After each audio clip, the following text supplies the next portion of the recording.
Greedy that means लालची। Okay, लालची कुंदू के बारे में यहाँ पे एक स्टोरी दी गई है जिसे हम पढ़ते हैं। Okay, Kundu is a greedy man. Kundu जो है वो लालची इंसान है। You can see in this picture, this is Kundu. Whenever he goes to the market, he wants to get more and more, but does not want to spend much money. Kundu जब भी बाजार जाता था तो वह चीजें ज्यादा से ज्यादा लेना चाहता था, पर ज्यादा मनी स्पेंड करना नहीं चाहता था। One day he wants to eat pumpkin halwa sweet dish. एक दिन उसे पंपकिन हलवा खाने की इच्छा हुई।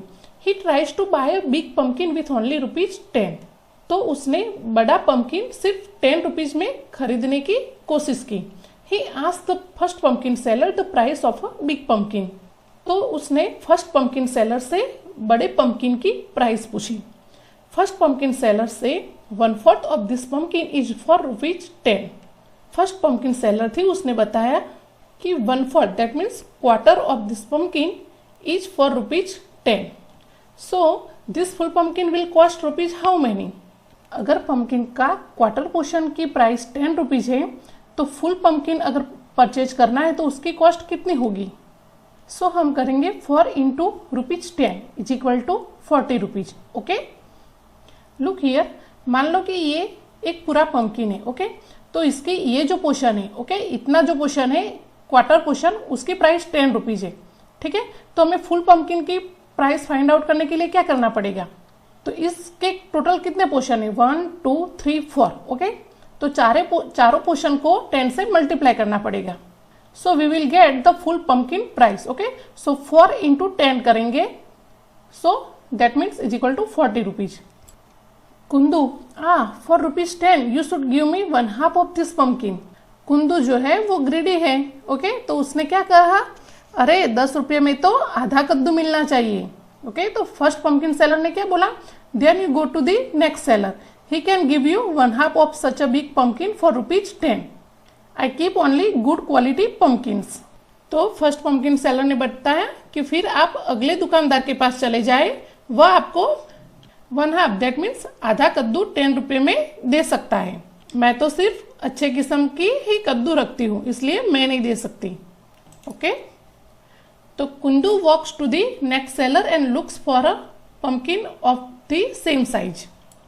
तो कुंदू दूसरे बेचने वाले के पास गया और उसी आकार का कद्दू देखा। कुंदू से how much of this pumpkin will I get for ₹10। कि इस पंपकिन का कितना हिस्सा तुम मुझे 10 रुपीज में दोगे, इस तरह से पूछता है कुंदू। ओके, तो सेकंड पंपकिन सेलर क्या बताता है कि हाफ। Okay, that means 1/2। तो ये जो सेकंड पंपकिन सेलर था वो उसे आधा पंपकिन 10 रुपीज में दे रहा था। So this full pumpkin will cost rupees how many. अगर आधा पोर्शन 10 रुपीज में मिल रहा है तो पूरे पंपकिन की प्राइस कितनी हुई। सो हमें क्या करना होगा, 2 into ₹10 is equal to 20 rupees. Okay, you can see here, ये 2 पोर्शन मिला के आधा पोर्शन होता है। ओके, तो आधा पोर्शन उसको 10 रुपीज में मिल रहा था, तो दूसरे ये 2 पोर्शन का कितना होगा। सो 10 + 10 भी कर सकते हो, otherwise 2 into 10 okay is equal to 20 rupees. सो हम यहाँ पे लिखेंगे 2 into ₹10 is equal to 20 rupees. Okay, like this। Now next, Kundu, why not give me 3/4। तो देखो, जैसा कि कुंदू ग्रीडी था तो उसने क्या कहा, जब उसे आधा मिल रहा था तो उसकी इच्छा 3/4 पंपकिन पाने की हुई। ओके, 3/4 पोर्शन ऑफ पंपकिन लेने की हुई। तो उसने क्या बोला कि 10 रुपीज में तुम मुझे 3/4 पोर्शन क्यों नहीं देते। ओके, इस तरह से वो डिमांड कर रहा है। तो सेकंड पंपकिन सेलर ने क्या बताया, run away, go get your pumpkin from that man. He sells such bad vegetables that he will even give you a full pumpkin of this size for ₹10। तो second pumpkin seller जो था वो कहता है कि भागो यहाँ से, जाओ दूसरी दुकान पर जाओ, वो खराब सब्जियां बेचता है तो वह तुम्हें इस आकार का पूरा कद्दू 10 रुपये में दे देगा। ओके, इस तरह से उसको भगाता है। The greedy Kundu walks to the next pumpkin seller. He looks at a pumpkin of the same size and asks him, will you give me this big one for ₹10। तो लालची कुंदू जो था वो अगले कद्दू बेचने वाले के पास चला गया और उसने उसी आकार का कद्दू देखा और उसे पूछा कि क्या तुम मुझे यह पूरा कद्दू 10 रुपये में दोगे। आप देख सकते हो कि कुंदू ने, मतलब कुंदू कितना लालची है। जब उसे 1/4 पोर्शन 10 रुपीज में मिल रहा था तब उसकी डिमांड थी कि मुझे आधा पोर्शन आधा कद्दू 10 रुपीज़ में चाहिए। जब उसको आधा कद्दू 10 रुपीज़ में देने के लिए सेलर रेडी हो गया तो उसने बोला कि नहीं, मुझे 3/4 पोर्शन चाहिए 10 रुपीज़ में। फिर उसको 3/4 पोर्शन लेने के लिए जब वो तीसरे पंपकिन सेलर के पास जाता है तो वहां पे वो पूरे पंपकिन की डिमांड करता है 10 रुपीज़ में कि मुझे ये पूरा पंपकिन 10 रुपीज़ में दे दो। तो जो वो थर्ड पंपकिन सेलर होता है वो क्या बोलता है, why don't you climb the roof of that house, you can get pumpkins free from the plant itself. ये जो थर्ड पंपकिन सेलर था वो उसे बताता है कि तुम क्यों नहीं सामने वाली छत पर चढ़ जाते, वहां से जितने चाहो कद्दू तोड़ लाओ मुफ्त में ही। ओके, वहां पे प्लांट था तो वहां से जितने चाहे कद्दू तुम तोड़ लो और उसके कोई प्राइस भी नहीं है, तुम्हें मुफ्त में मिल जाएगा। So Kundu is very happy, वो बहुत खुश हो गया। He climbs the roof of that house and then you can see in this picture. जब कुंदू को बताया गया कि सामने वाले रूप से तुम जितने चाहे पंपकिन मुफ्त में ले सकते हो तो वो खुश हो गया और वो रूफ पे चढ़ गया। ओके, छत पे चढ़ गया। और फिर आप देख सकते हो कि क्या हुआ, कुंदू फॉल्स डाउन। तो ये कुछ इस तरह लालची कुंदू की कहानी थी। Okay, now let's see next topic, using a price list. यहाँ पे आपको एक प्राइस लिस्ट दी हुई और यहाँ पे क्वेश्चन दिया है। ओके, तो ये क्वेश्चन के आंसर आपको ये प्राइस लिस्ट के अकॉर्डिंग देने हैं। Okay, so first question is how much does 1/2 kg of tomatoes cost. आप प्राइस लिस्ट में देख सकते हो कि यहाँ पे आइटम्स के नाम दिए हैं। ओके, और यहाँ पे उसकी प्राइस दी है, वो भी पर केजी में। ओके, यहाँ पे 1 kg टोमेटो की प्राइस है 8 रुपीज, 1 kg पोटेटो की प्राइस है 12 रुपीज, 1 kg ओनियन की प्राइस है 10 रुपीज, कैरेट की प्राइस है 16 रुपीज। ओके, सब केजी में ही है। और पंपकिन की प्राइस है 4 kg। Okay, sorry 4 rupees. Here we have to find out 1/2 kg of tomatoes cost. Okay, as we know the cost of 1 kg of tomatoes is equal to rupees 8. Okay, so the cost of 1/2 kg of tomato is equal to, we have to do 8 divided by 2, so we will get rupees 4. Okay, the next question is which cost more 1/2 kg of onions or 1/2 kg of carrots। कि किसकी cost ज्यादा है, 1/2 kg onion की कि 1/4 kg crates की। Okay, तो हमें क्या करना पड़ेगा, पहले देखना पड़ेगा कि ओनियन की प्राइस कितनी है और कैरेट्स की कितनी है। तो ओनियन की प्राइस है रुपीज 10। ओके, और कैरेट्स की है रुपीज 16 पर केजी। ओके, तो पहले हमें 1/2 kg ऑफ ओनियन की कॉस्ट फाइंड आउट करनी पड़ेगी। तो हम क्या करेंगे, 10 divided by 2 is equal to 5। Okay, 1/2 kg onion की। और फिर हमें 1/4 kg ऑफ कैरेट की प्राइस भी फाइंड आउट करनी पड़ेगी। तो उसके लिए हम क्या करेंगे, 16 डिवाइडेड बाय 4। ओके, क्योंकि हमें 1/4 kg कैरेट की प्राइस फाइंड आउट करनी है। तो 16 को हम 4 से डिवाइड करेंगे, so is equal to rupees 4। तो आप देख सकते हो रुपीज 5 एंड रुपीज 4 में से ये वैल्यू ज्यादा है। Okay, 5 is more than 4। Okay, so our answer is the price of 1/2 kg of onion is more than the cost of 1/4 kg of carrots. Okay, the next is what is the price of 3/4 kg of potatoes। अब हमें 3/4 kg of potatoes की cost find out करनी है। Okay, तो 1 kg potato की cost है rupees 12। Okay, सो हम क्या करेंगे, 12 इंटू 3 डिवाइडेड बाय 4। ओके, क्योंकि हमें 3/4 kg ऑफ पोटेटो की कॉस्ट फाइंड आउट करनी है। तो हमें करना होगा कि 12 इंटू 3 बाय 4। ओके, सो हम इस तरह से भी कर सकते हैं कि 12 इंटू 3 करेंगे is equal to 36 divided by 4, so 9। Okay, otherwise आप 4 को मतलब 12 बाय 4 करते हो, so you will get 3 and 3 into 3 is equal to 9। Okay, किसी भी तरह से आप फाइंड आउट कर सकते हो। Okay, the next question is Kirti, यहाँ पे देखिए आप, ये Kirti is going for shopping. Okay, she has only rupees 20 with her, can she buy all the things in her shopping list.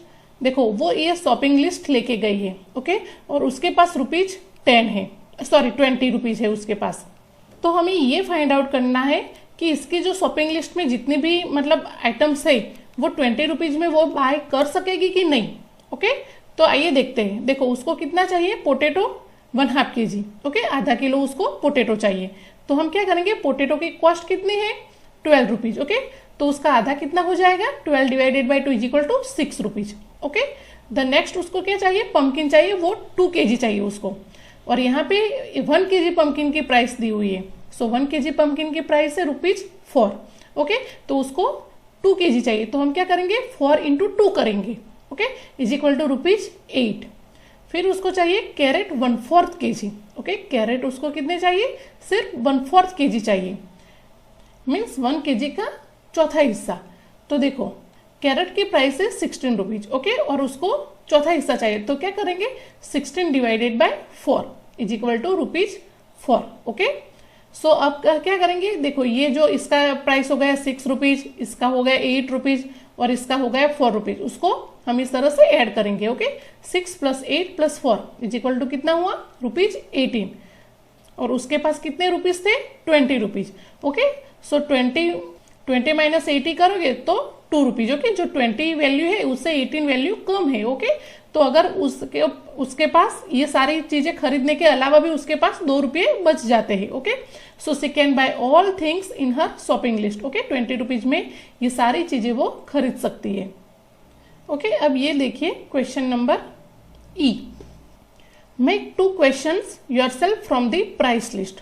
जैसा कि आपको यहाँ पे जिस तरह से क्वेश्चन दिए हैं, ओके, उसका आंसर आपने ये प्राइस लिस्ट में से फाइंड आउट किए, उसी तरह से आपको और भी 2 क्वेश्चन बनाने हैं। देखो यहाँ पे मैंने रेफरेंस के लिए आपको 2 क्वेश्चन बना के दिए हैं, आप चाहे तो और भी क्वेश्चन बना सकते हो। Okay, by yourself. देखिए, what is the price of 3/4 kg of carrot. Okay, इस तरह से भी हम बना सकते हैं। यहाँ पे 1 kg कैरेट की प्राइस ₹16 दिए, तो 3/4 kg कैरेट की प्राइस कितनी हो जाएगी, ठीक है, वो आप फाइंड आउट कर सकते हैं। तो कैसे फाइंड आउट करोगे, तो 16 × 3 / 4 करेंगे। Okay, so we will get answer ₹12। Okay, what is the price of 2 kg of tomatoes. यहाँ पे 1 kg टोमेटो की प्राइस दी है ₹8, तो अगर हमें 2 kg टोमेटो परचेज करने हैं तो उसकी कॉस्ट कितनी हो जाएगी, सो 8 × 2 करेंगे इज इक्वल टू ₹16। ओके, इस तरह से आप कोई भी किसी भी तरह के क्वेश्चन बना सकते हो प्राइस लिस्ट का इस्तेमाल करते हुए। Okay, now let's say next topic, practice time. Okay, what part of the whole is coloured, right below each shape. यहाँ पे देखो ये एक रेक्टेंगल दिया है। ओके, तो इस रेक्टेंगल का कितना पार्ट कलर्ड है। ओके, तो कितना पार्ट कलर्ड है हम देख सकते हैं। तो ये रेक्टेंगल के 2 पोर्शन में डिवाइड किया है, उसका एक पोर्शन कलर्ड है। ओके, तो हम लिखेंगे 1/2। ओके, आधा portion. Okay, the next is, देखो यहाँ पे भी एक रेक्टेंगल दिया है, उनको 4 पोर्शन में डिवाइड किया है। ओके, और इनमें से 2 पोर्शन जो है वो कलर्ड है, that means 1/2 portion of rectangle is coloured. Okay, यहाँ पे 4 पोर्शन में डिवाइड किया है, लेकिन 2 पोर्शन कलर्ड है और 2 पोर्शन अनकलर्ड है। उसका मतलब क्या हुआ कि रेक्टेंगल का आधा पोर्शन कलर्ड है। ओके, तो यहाँ पे हमारा आंसर आएगा 1/2 part of the whole is coloured. Okay, तो यहाँ पे लिखेंगे 1/2। Now let's say next, colour the part of the shape which is written below. यहाँ पे आपको ब्लैंक शेप दिए हुए हैं। ओके, और उनमें से आपको यहाँ पे जितने भी लिखा है वैल्यू, उसी हिसाब से आपको उस पार्ट को उस फिगर को कलर करनी है। ओके, देखो यहाँ पे ये जो ऑक्टागोन दिया हुआ है, ठीक है, और उसमें बोला है कि 1/2 पार्ट को आपको कलर करना है, तो ये दोनों पार्ट को हम कलर करेंगे, that means 1/2 part of the octagon is coloured. Okay, फिर यहाँ पे ये जो सर्कल दिया है उसका 3/4 पार्ट को हमें कलर करना है।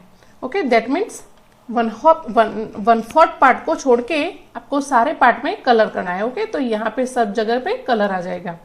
फिर यहाँ पे देखिए, यहाँ पे भी 3/4 पार्ट में कलर करना है। ओके, तो यहाँ पे 3 हिस्से आ जाएंगे और एक जो 1/4 पार्ट है वो ब्लैंक रहेगा। ओके, सो 3/4 पोर्शन और 3/4 part is coloured. Okay, next देखो यहाँ पे एक रेक्टेंगल दिया है। ओके, और उसको इस तरह से 4 पार्ट में डिवाइड किया हुआ है और उसका हमें 1/4 पार्ट मीन्स क्वार्टर पार्ट को ही कलर करना है। ओके, सो हमने इस तरह से कोई एक यहाँ पे कीजिए या फिर यहाँ पे कोई भी एक पार्ट में आपको कलर करना है। ओके, सो मैंने यहाँ पे किया है। सो 1/4 part of the rectangle is coloured. Okay, the next is, देखो यहाँ पे ये जो रेक्टेंगल दिया है उसमें 6 हिस्सों में इसको डिवाइड किया हुआ है, ठीक है, और उसको हमें 1/2 पार्ट में कलर करना है। ओके, तो हम ये 3 पोर्शन ले लेंगे। ओके, 1 2 3। ओके, और तो 1 2 3 बच गया। ओके, तो ये हमारा 1/2 part of the rectangle is coloured. Okay, यहाँ पे देखो ये रेक्टेंगल पूरा ब्लैंक दिया था, तो उसको आपको पहले 4 हिस्सों में इस तरह से डिवाइड करना होगा। ओके, और उनमें से आपको 3/4 पार्ट में कलर करना है। मीन्स 4 हिस्सों में से 3 पार्ट को आप कलर कर दीजिए। ओके, और 1/4 पार्ट एज इट इज रखिए। ओके, तो ये 3/4 part of the rectangle is coloured. Okay, now let's say next, cut in half, draw a line which divides this shapes into half. Okay, आपको ये जो shapes दिए हैं उसमें से इस तरह से लाइन ड्रॉ करनी है कि 2 पोर्शन इक्वली डिवाइड हो जाए। ओके, तो देखो इस तरह से लाइन लेते हैं हम, तो ये पोर्शन और ये पोर्शन दोनों इक्वल मीन्स इक्वली डिवाइडेड है। ओके, और यहाँ पे देखिए, तो हम इस तरह से लाइन लेंगे। ओके, यहाँ से भी ले सकते हो, ऐसा नहीं कि यहाँ से ही ले सकते हो, आप यहाँ से भी लेना चाहो तो भी लिख सकते हो। ठीक है, यहाँ से भी लेते हो तो भी इक्वली पोर्शन मिलेगा, इस साइड का और इस साइड का। ठीक है, तो इस तरह से लाइन को आपको ड्रॉ करनी है जैसे कि हमें 2 इक्वल पोर्शन मिले। ओके, फिर यहाँ पे पंपकिन में इस तरह से। ओके, तो इस साइड का और इस साइड का दोनों का इक्वल पोर्शन हमें देखने को मिलता है। Okay, now let's see next, colour half the number of shapes as shown here. तो यहाँ पे आपको डिफरेंट टाइप्स के शेप्स दिए हुए हैं। ओके, तो ये शेप में से आपको हाफ पोर्शन के शेप को कलर करना है। तो देखिए, here total number of shapes are 8। Okay, 1 2 3 4 5 6 7 8। Okay, तो उसका हाफ कितना हो गया, 8 divided by 2 is equal to 4। Okay, तो आपको कोई भी 4 को आपको कलर करना है। ओके, कोई भी 4 शेप्स को आपको कलर करना है। नाउ नेक्स्ट, देखो यहाँ पे जो सर्कल दिए हैं वो कितने हैं, पहले हमें काउंट करने पड़ेंगे कि टोटल नंबर ऑफ शेप्स। तो 1 2 3 4 5 6 7 8 9 10 11 12 13 14 15 16 17 18। Okay, total number of circles कितने हैं, so 18। So 18 divided by 2, because हमें हाफ में कलर करना है। Okay, half the number of shapes में कलर करने हैं। So 18 divided by 2 is equal to 9। तो आप कोई भी 9 सर्कल को कलर कर दीजिए। ओके, इस तरह से। सो हमें 9 शेप्स में कलर करना होगा। ओके, अब यहाँ पे देखो, total number of shapes are 1 2 3 4 5 6 7 8 9 10। Okay, that means 10 divided by 2 is equal to 5 flowers में हमें कलर करने हैं। ओके, 1 2 3 4 5। ओके, इस तरह से। Now let's hear, colour 1/4 of this shapes. Okay, यहाँ पे जितने शेप्स दिए उनके 1/4 शेप्स के जो क्वार्टर है पोर्शन, उनमें ही आपको कलर करना है। तो टोटल नंबर ऑफ शेप्स कितने हैं, 1 2 3 4। ओके, तो उसका 1/4 कितना हो जाएगा, 4 divided by 4 is equal to 1। Okay, तो एक में ही कलर करना है। ओके, नेक्स्ट यहाँ पे कितना है टोटल 8। ओके, तो 8 में से 8 divided by 4 is equal to 2। तो 2 में ही आपको कलर करना है, 2 शेप्स में ही। ओके, फिर यहाँ पे देखो, यहाँ पे 4 है। Okay, so 4 divided by 4, because यहाँ पे देखो 1/4 में ही कलर करने हैं। ओके, सो 4 डिवाइडेड बाई 4 करने हैं। Okay, otherwise 4 into 1/4 that means 4 divided by 4 is equal to, अब आपको आंसर मिलेगा 1। तो कोई एक शेप में ही आपको कलर करना है। Okay, now let's say next, match the coloured part as shown. देखो, आपको कलर्ड पार्ट जो है उसका वो देखते हुए आपको सही मैच करना है। ओके, तो देखिए ये जो शेप है उसको आधा पोर्शन जो है वो कलर्ड है। ओके, तो उसको हम क्या बोल सकते हैं, हाफ, और हम 1/2 भी बोल सकते हैं। ओके, तो ये इसका सही मैच है। ओके, हाफ, और वी कैन राइट 1/2। ओके, अब यहाँ पे देखिए ये जो पूरा शेप है उसका 1/4 पोर्शन ही कलर्ड है। ओके, सो 1/4 को क्या बोलते हैं, क्वार्टर। ओके, तो यहाँ से क्वार्टर, और ये क्वार्टर को कैसे लिखते हैं, 1/4। ओके, तो इस तरह से मैच लगाना है। तो देखो यहाँ से ये, और फिर यहाँ से 1/4 इस तरह से। ओके, अब देखिए ये थर्ड शेप, इसमें क्या है, पूरा पोर्शन कलर्ड है। Okay, means 4 out of 4 portion is coloured. Okay, means whole portion is coloured. तो यहाँ से हम लेंगे इस तरह से होल, और उसको हम we can write is as 4 divided by 4 is equal to 1। Okay, पूरा 1 शेप इज कलर्ड। ओके, अब यहाँ पे देखो, यहाँ पे ये जो पूरा शेप से उसमें से 3/4 पोर्शन कलर्ड है। ओके, 1/4 पोर्शन कलर्ड नहीं है। ओके, तो 3/4 को बोलते हैं 3/4 ऑल्सो। ओके, और उसको लिखते हैं कैसे, 3 डिवाइडेड बाय 4। ओके, इस तरह से। ओके, सो